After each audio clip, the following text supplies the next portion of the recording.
It would seem that nothing foreshadowed trouble on this clear spring day, but as we know, trouble often creeps up completely unnoticed.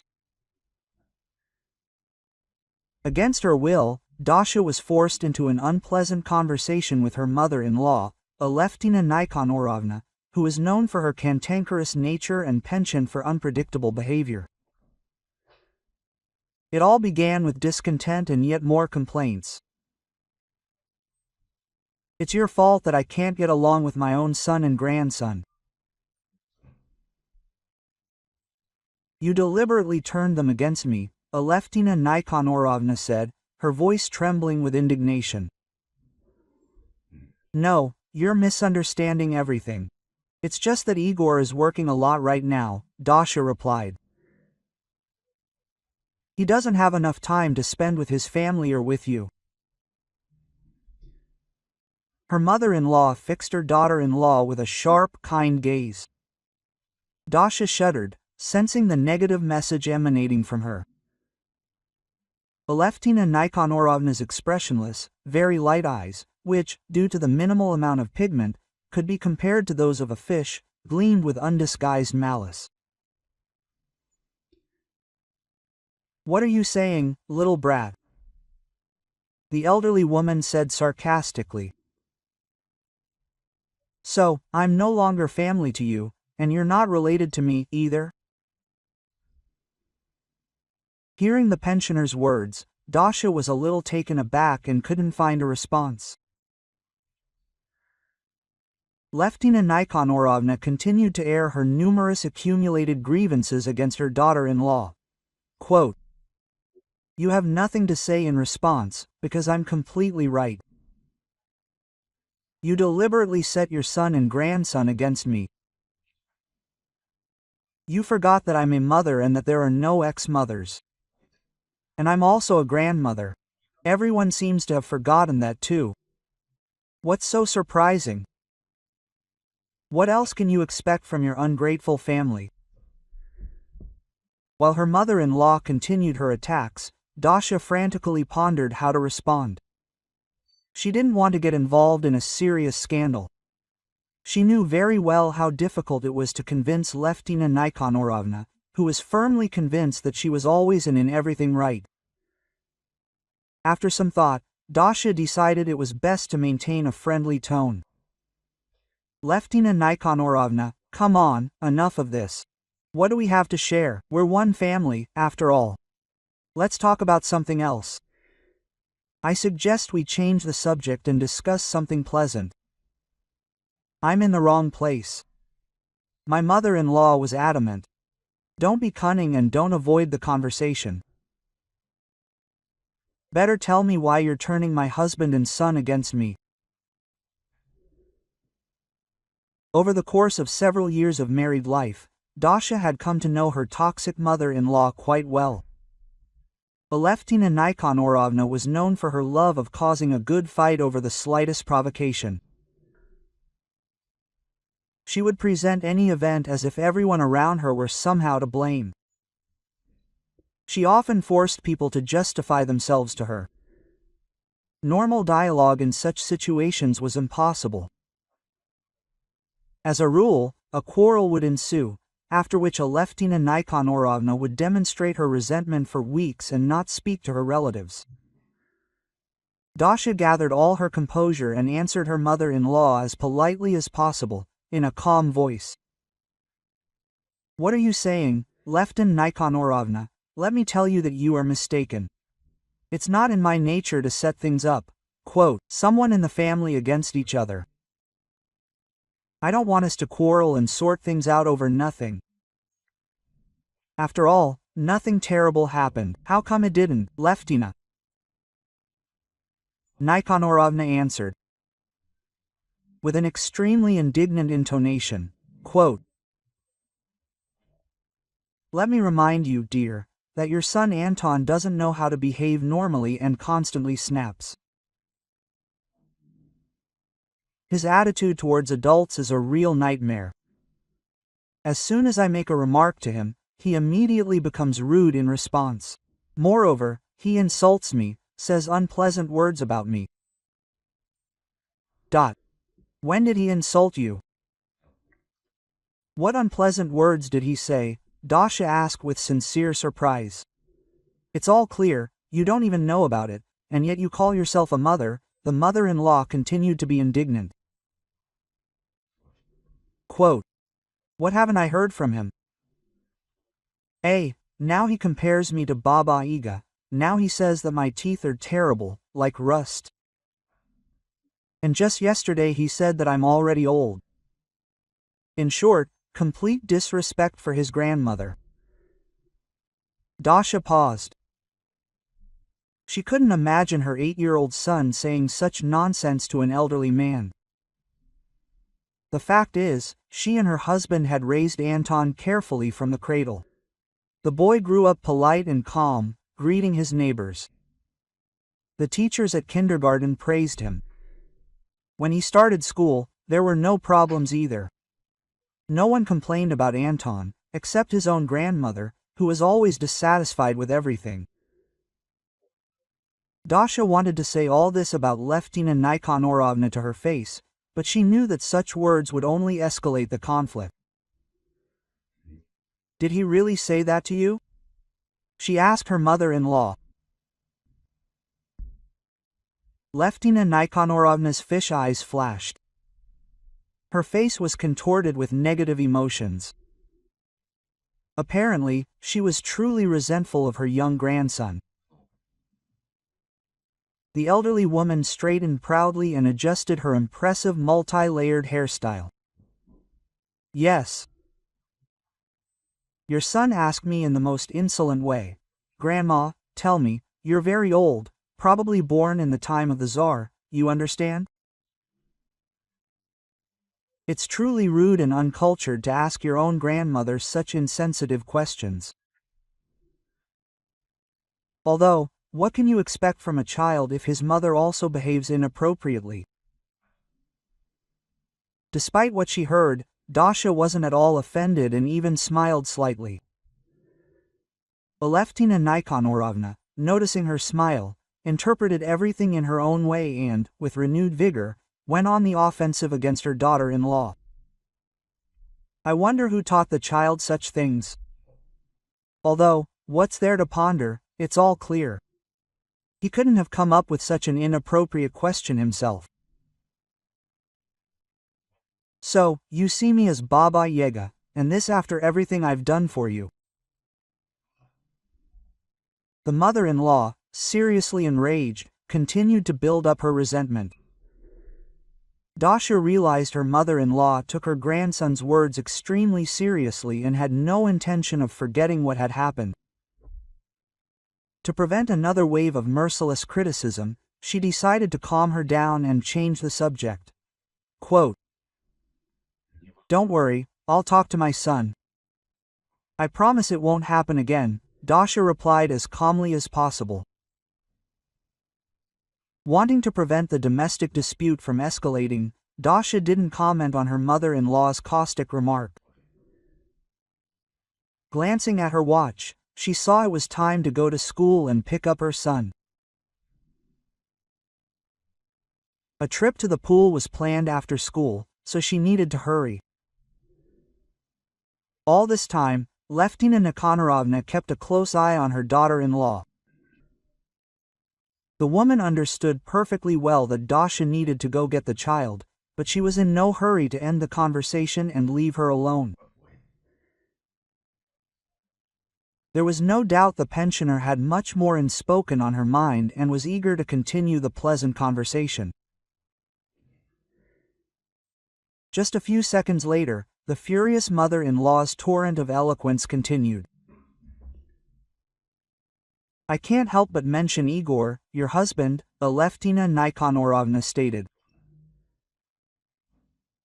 So, he constantly speaks to me unfriendly, unkindly, literally through clenched teeth. He speaks to me like this both when we meet and on the phone. I can't remember the last time I heard even a kind word from him. After all, he's my own son. It's simply unthinkable to treat your own mother like that. You'd think he had not one, but 10 mothers. Having experienced many previous conflicts, Dasha had learned very well that it would be impossible to talk her mother-in-law out of it. Knowing that Aleftina Nikannorovna was inclined to exaggerate various events, she hoped to keep a polite silence. Once I told him that I wanted to live with you for a week. And what did I hear in response? He wasn't at all happy about it, but, on the contrary, even got angry. My mother-in-law continued loudly. What do you think he answered me? It's terrible. My own son said that I can only live with you when I stop being indignant and keep quiet.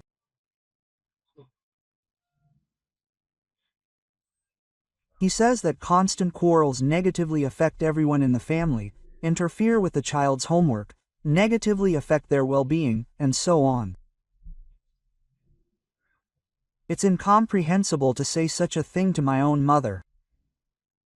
Does he really see me as a troublemaker? Aleftina Nikannorovna looked angrily at her young interlocutor. Her piercing gaze clearly revealed her sincere dissatisfaction with her daughter-in-law and a desire to continue to act rashly. Dasha felt, at the very least, uncomfortable. Besides, she was really pressed for time. She needed to go get her son as soon as possible, but the conversation with her mother-in-law wouldn't stop.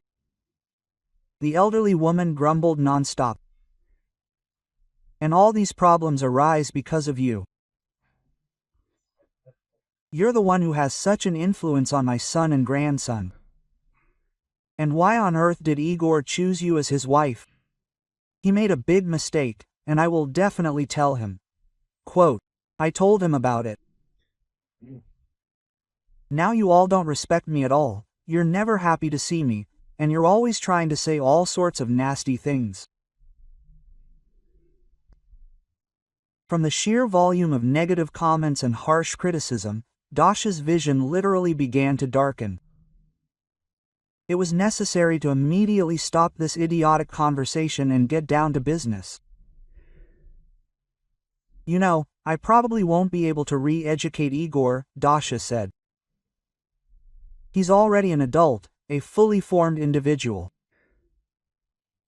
I think we need to stop talking about this and not bring it up again. I'll talk to Anton, as I promised. Dasha went into her room and began getting ready to go pick up her son. At that moment, Aleftina Nikannorovna remembered that she, too, had some urgent matters to attend to. The women left the house together, each remaining silent.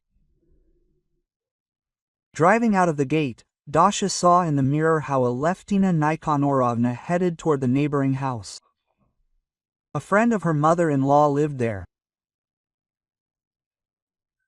Dasha thought with annoyance that her restless relative was knocking so persistently on the gate because she was dissatisfied with the conversation and wanted to continue discussing her relatives. This was indeed the case. Dasha and Igor had been legally married for 10 years. Overall, they had a happy family.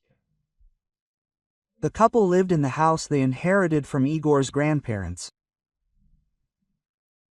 As for Aleftina Nikannorovna, she flatly refused to live under the same roof with them. However, the elderly woman, now without a husband, regularly visited her only relatives.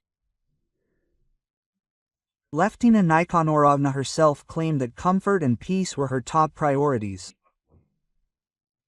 She lived alone in the city apartment that had been left to her after her husband's death. Igor visited his mother infrequently. This wasn't due to any hostility on his part, quite the opposite. All the negativity emanated from the elderly woman. She constantly expressed dissatisfaction with any actions of her son, his wife, and their child. Listening to these complaints was extremely unpleasant and offensive. Aleftina Nikannorovna also rarely interacted with her grandson, was cold to him, didn't pay him enough attention, and didn't give him gifts. For these reasons, the little one was unable to bond with her as he had to a real grandmother. Despite her advanced age, Leftina Nikanórovna was quite an energetic woman. When she got bored within four walls, she would visit her relatives, with whom she was always dissatisfied under any circumstances. She invariably expressed her indignation in sharp, hurtful words. At first, Leftina Nikanórovna visited the young family once a week. Then her visits became more frequent. Now they have become almost daily. The woman explained her regular visits by the fact that a good friend of hers lived near her son's house. Quote, "Today I want to stop by my friend's, check on her, and at the same time I dropped in on you. You live right next door." This is what she said every time she showed up on the doorstep. Lately, Leftina Nikanórovna often emphasized that the male part of the family had changed for the worse. In her opinion, her son Igor had become a stranger and continues to distance himself from her. She directly called her grandson Anton ill-mannered. A boy who doesn't know how to speak politely to his elders. At the same time, the woman remained unshakably convinced that all this was the work of her daughter-in-law, who was always up to something and was deliberately turning Igor and Antoshka against her. Convinced that Dasha was to blame for her son's distance and her grandson's rudeness, the elderly woman became increasingly angry with her daughter-in-law. She was convinced that Igor had made the wrong choice by bringing this impudent, cunning woman into the house. Leftina Nikanórovna tirelessly pondered how she could teach her ungrateful daughter-in-law a lesson. Quote, "She's the one who constantly turns both of them against me," she thought every day. Okay, you little, I'll show you where you belong." At the same time, Leftina Nikanórovna herself didn't really know what to show her daughter-in-law. After much deliberation, she decided to consult with her longtime friend Svetlana, who was renowned for her tenacity, unscrupulousness, and ability to easily extricate herself from any, even the most sticky, situations. It was to this talented woman, her own age, that Leftina Nikanórovna headed after the conversation with Dasha described above. As she approached Svetlana, the elderly woman felt a pleasant anticipation. She mused that together they would surely be able to find an effective way to finally put her insolent daughter-in-law in her place. Quote, "Good afternoon, Svetlanachka." Leftina Nikanórovna greeted in a honeyed voice. "Here I am again, hurrying to see you, my dear. I never pass by your house without stopping in at least for a minute." "Hello, my friend," Svetlana replied with a welcoming smile. "Come in, of course. Always happy to meet you." Leftina Nikanórovna and Svetlana Grigorievna had known each other since school. They always shared their secrets, joys, and sorrows. Over the years, their friendship grew stronger. Now they couldn't go a day without meeting and chatting about various events, including trivial matters.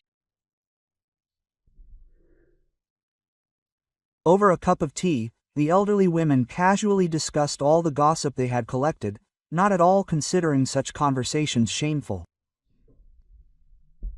Svetlana knew her school friend's personality well.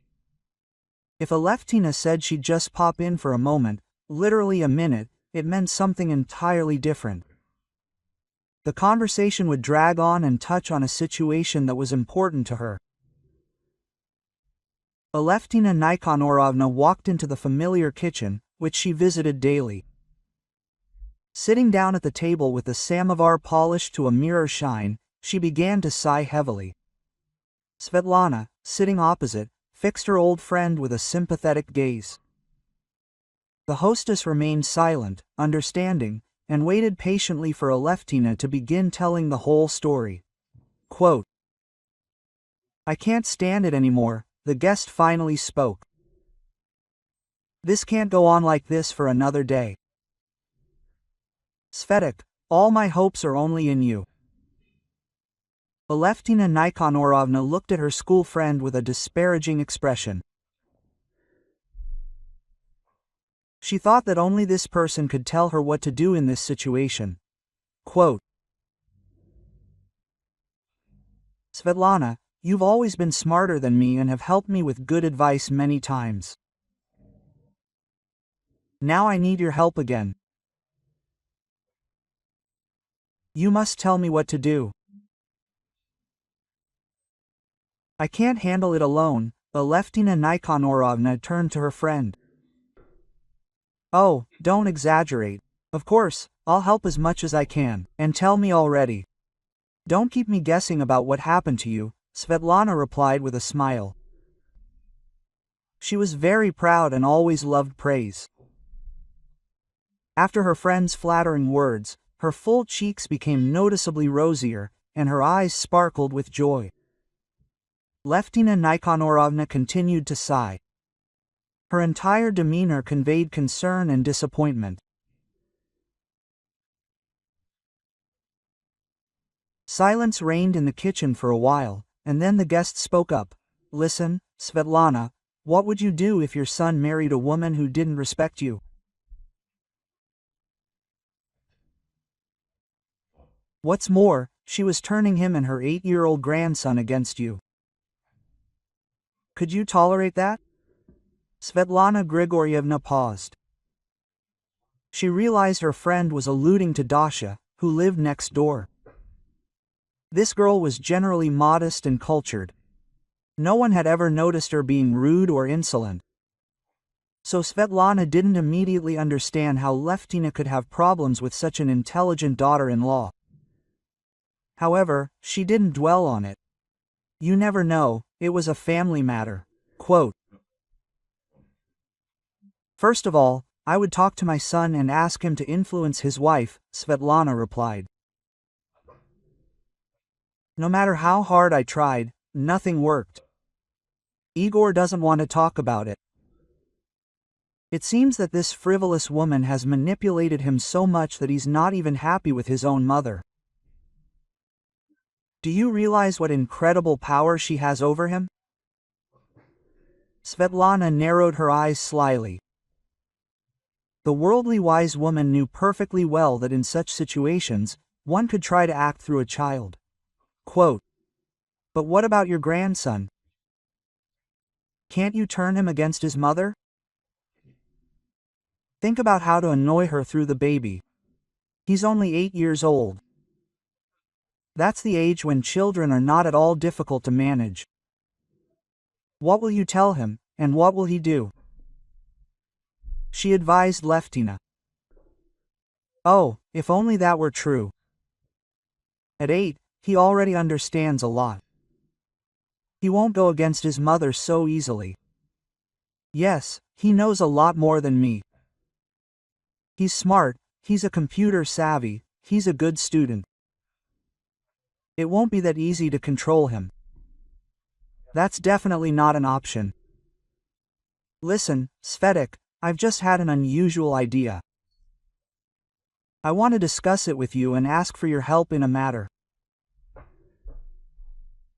Svetlana looked at her visitor with interest.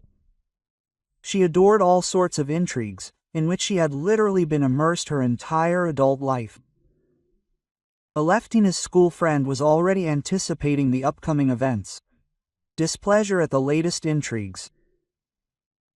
Meanwhile, the guest continued to share the flood of thoughts with her hostess. "The thing is, I'm not always in your area. I don't have any other acquaintances here except you.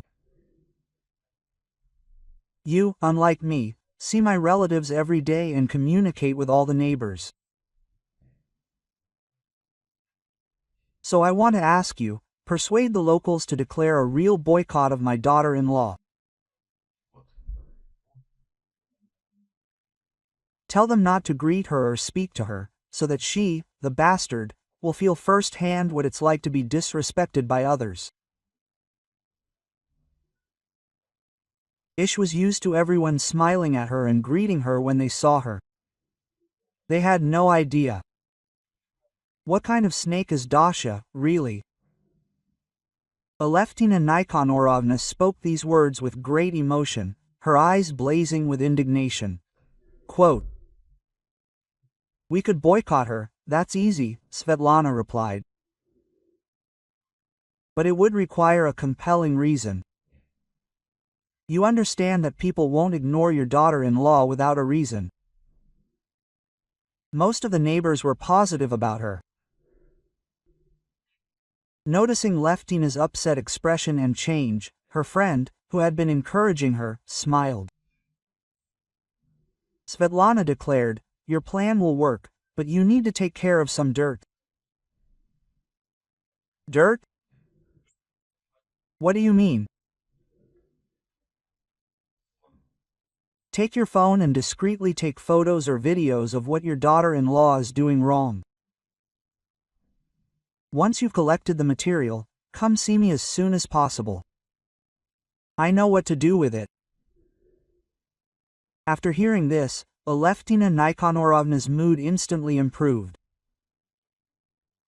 She thanked her friend for her sound advice and, not wanting to waste a minute, set out to implement her recommendations. Aleftina Nikonorovna pondered for a long time where to begin. She was well aware that Dasha was a wonderful homemaker. Surprisingly, she managed to get everything done. Despite Dasha working and devoting much attention to raising her son, her house was immaculately clean. The elderly woman pondered her daughter-in-law's flaws, but nothing came to mind. Remembering her best friend, the pensioner imagined her saying, "You can find flaws in anyone. You just have to set a goal." Such words were entirely in keeping with the self-assured spirit of Svetlana.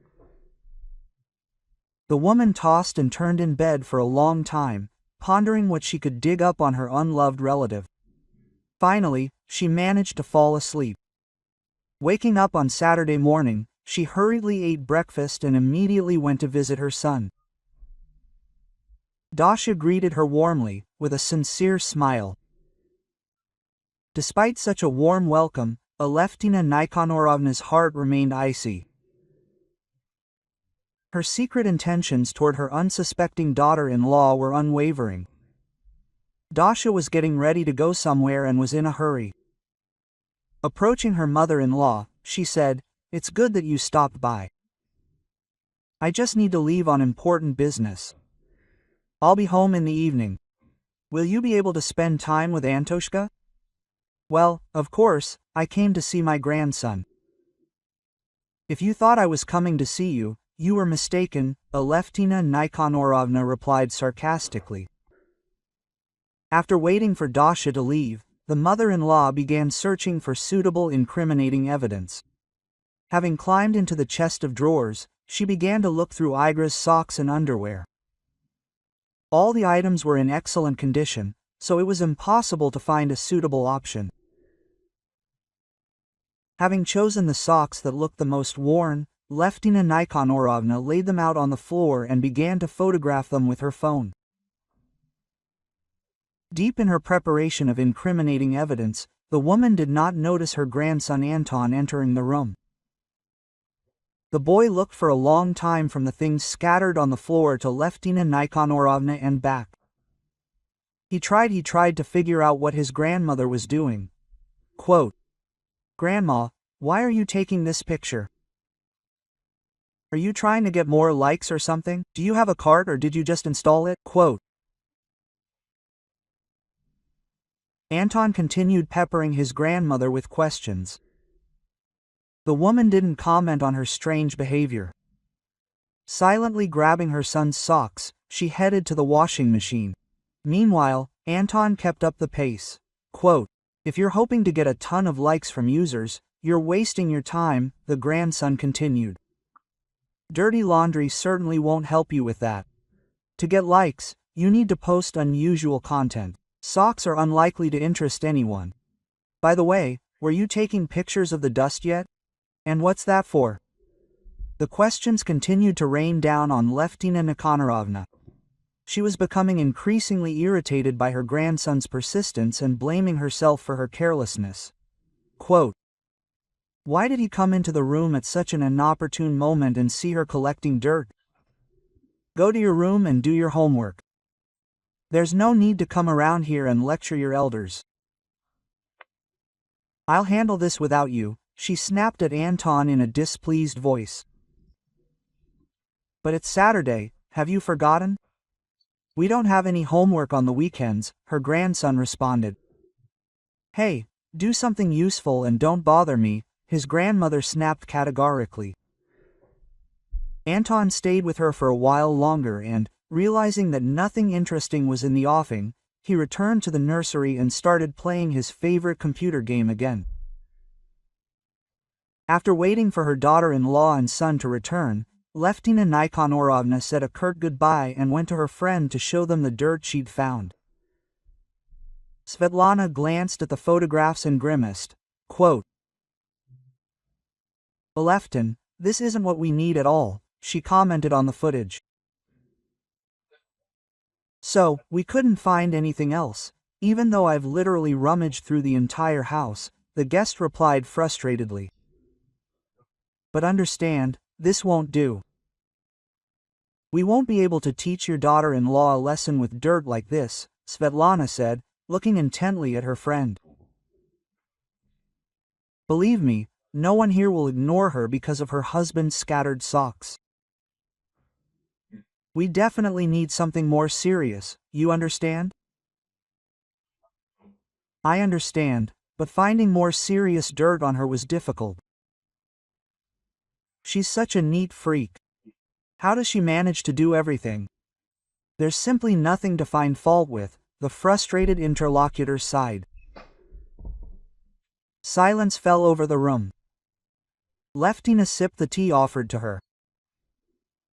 Svetlana was deep in thought.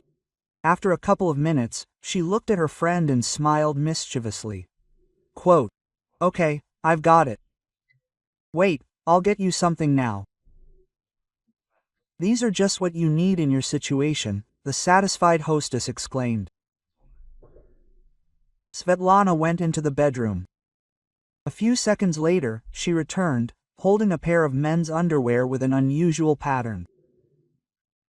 Leftina looked at this unusual item of clothing in bewilderment, trying to figure out what her friend was getting at. Quote, "I have a great idea. I've found some excellent dirt. Next weekend, your Igor is going to the apiary with my men. They'll be there for 2 days. While he's gone, slip your daughter-in-law these underwear. Make sure your son stumbles upon them as soon as he gets back. I assure you that he will immediately suspect his wife of cheating," Svetlana addressed her. Aleftina Nikanorovna realized that this was truly excellent dirt, after which this shameless Dasha would hardly be able to wash herself clean. Quote, "Now I'll get my revenge. Now you'll dance," she thought, looking gratefully at her old friend. "Svetik, you're just a genius. To think of such a thing. What would I do without you?" Aleftina said happily. "Yes, the incriminating evidence is the most serious. No man will remain silent when he sees someone else's underwear in his house. I think your Igor won't tolerate this and might even divorce her." The friends said goodbye warmly. Both were in a great mood and eagerly anticipated the upcoming scandal. The following weekend, Igor, as expected, went with friends to the apiary. In his absence, Dasha fussed around the house, and Anton spent time at the computer. At first, Aleftina Nikonorovna didn't know where to throw the underwear. In the end, she stuck them under the mattress of the marital bed.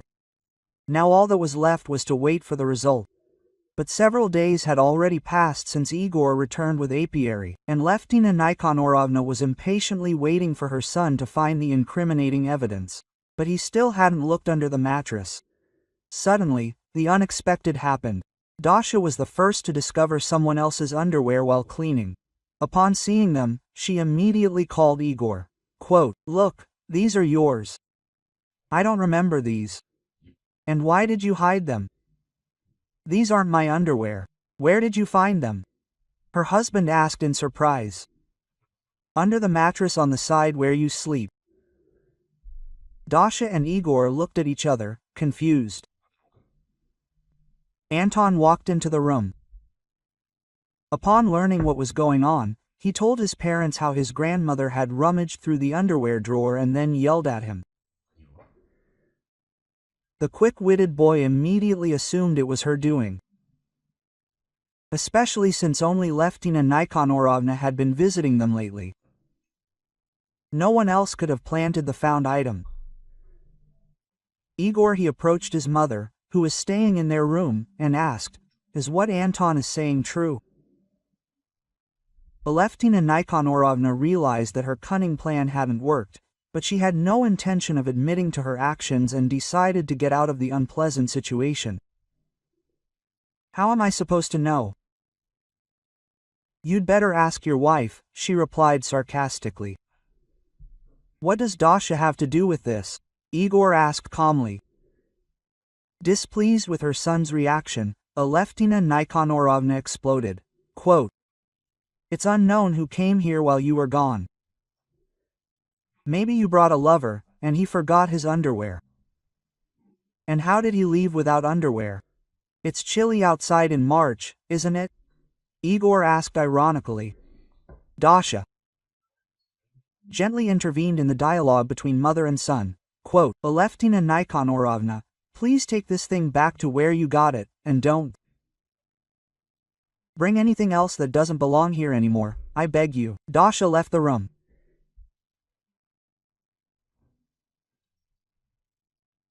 Igor was silent for a moment, and then added, "I understand that you wanted to quarrel between us, but it's in vain. It's a shame you treat Dasha this way. She doesn't wish you any harm.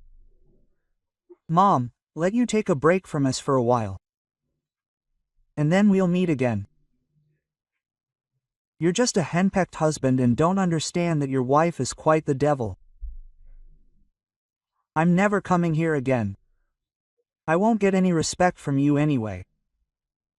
Having spoken her mind, she proudly left her son's house and slammed the door goodbye. Visiting Svetlana, the woman complained that their plan had completely failed. Even her young grandson figured out who had planted those ill-fated panties. Her friend wanted to come up with another, more sophisticated ruse, but Notina, with a wave of her hand, refused to weave new intrigues against her daughter-in-law. Several months have passed.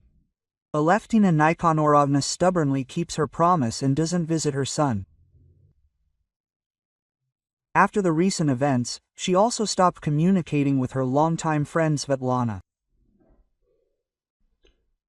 Thank you for listening to the end of the story. Please support the channel with a like. It won't be difficult for you, and it's very important to me. Until next time.